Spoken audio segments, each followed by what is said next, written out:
Heart health check. Heart health. It comes under the cardiovascular diseases, or we call it non-communicable diseases, which is now affecting a lot of people in the world today. It comprises of coronary artery disease, which I'm specialized into it. We call it intervention. We diagnose them, we go in and we fix them.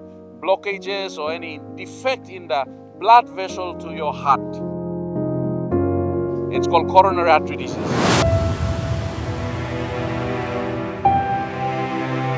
Blood vessel to your brain, which is stroke.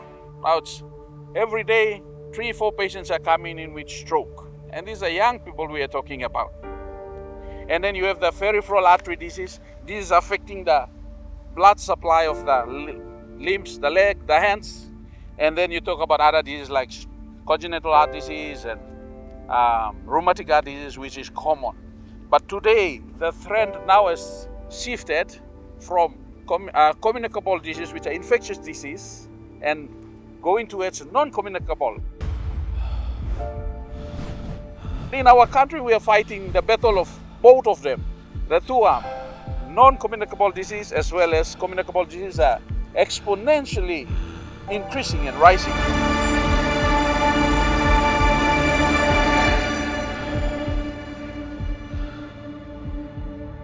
In the world, the commonest cause of death is cardiovascular diseases. And ischemic heart disease is one of the common cause of death, leading cause of death worldwide. And the effect is felt mostly in the middle to low income country, which Papua New Guinea is part of it. Most of the cardiovascular diseases are preventable. They are preventable because if we address the behavioral or environmental factors, such as, tobacco use, betel nut, chewing of betel nut, some of the patients, they have the preconceived idea that they are tumbuna, or foreparents, they chew betel nut, but they don't have those heart disease, coronary heart disease. But what they don't understand is their environment is totally different. They grow up in an environment where it's so fresh and inside of their system, like even though they smoke a lot of mutrus, but they don't get coronary artery disease, they don't get cancers. But now it has shifted or changed because of the Western lifestyle.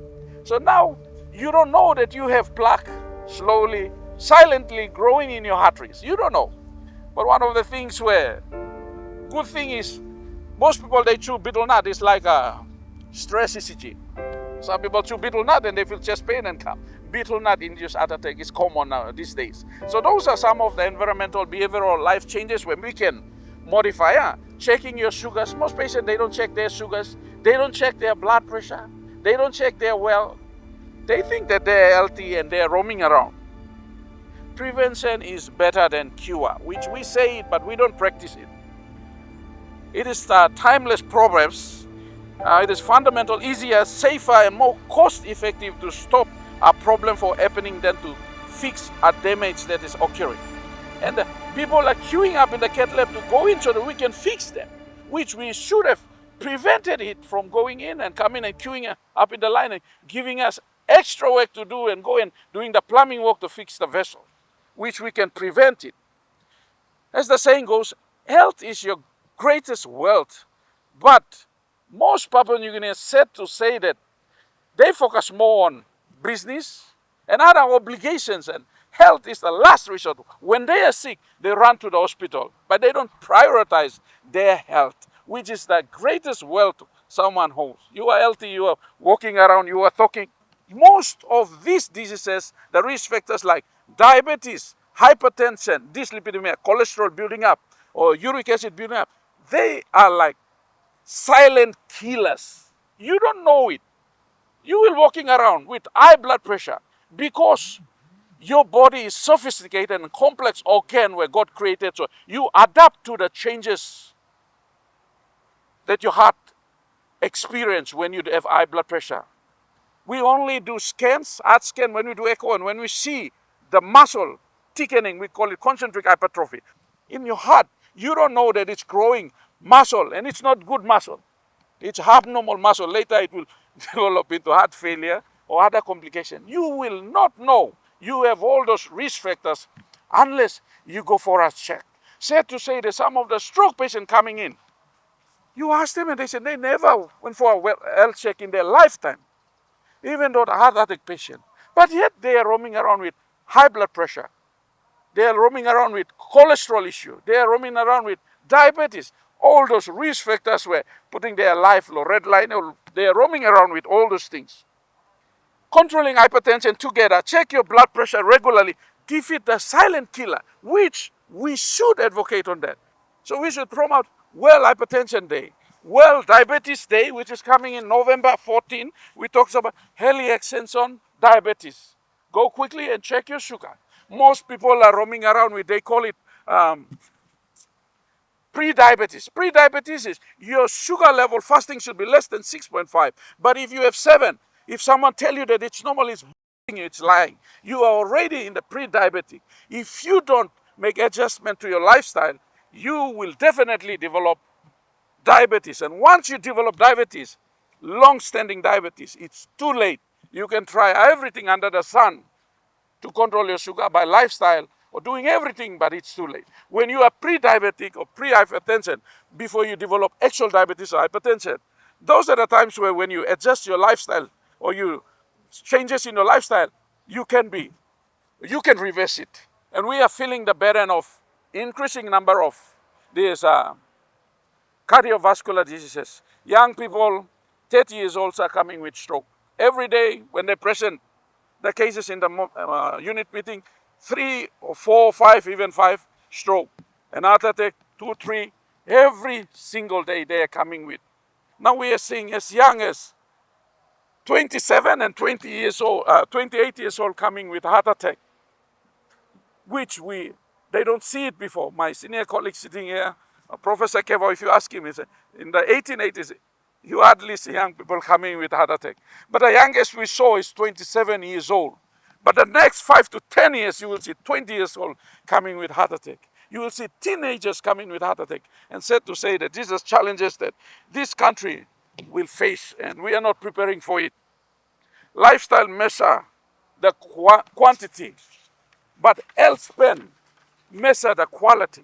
You don't realize that most of us young here, our health span is like 70 or 60 years old.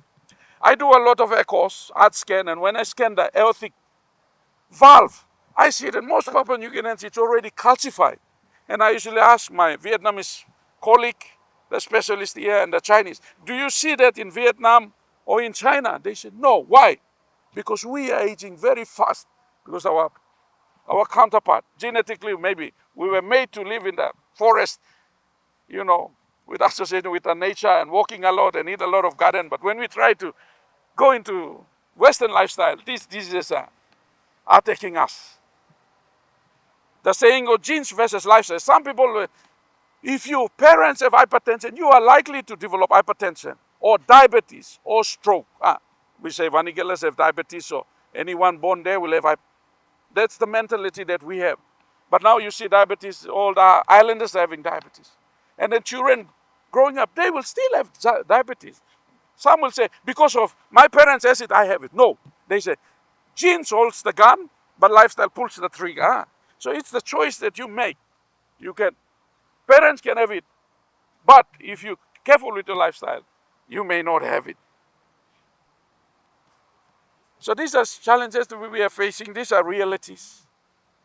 You develop atherosclerosis. Atherosclerosis is a medical term, but simply means fats or plaque building up in your artery, and eventually you develop stroke or you develop heart attack and you are coming to us. People say that this atherosclerosis process develop in 40 years and above.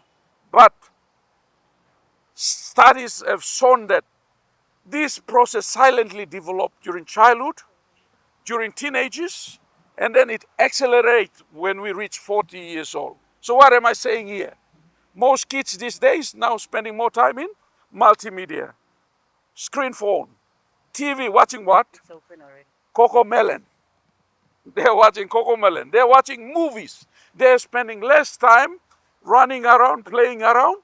So you expect them when they reach about, when they are teenagers, there is already plaque, atherosclerosis building in the artery already, and they're at risk of developing heart attack, stroke. And these are realities that you and I, we're gonna face. Obesity, high cholesterol, high sugar, high blood pressure. The challenge is how do we control our blood pressure? Doing health check and adjusting to all the life-changing measures, you will control it. I think the very important thing you guys say here, we should promote on healthy lifestyle, diet, how best we can go to media platform to address, advocate on doing health checks annually every 6 months, and how best we can address those lifestyle changes that is killing the risk factors like obesity, diabetes, hypertension, all these things. We can change the advertisement of all this processed food for money making to those garden food and other things where it's helpful for our population.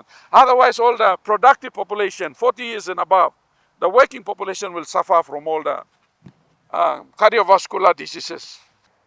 Don't think that you are slim and you are healthy. Please go for a check.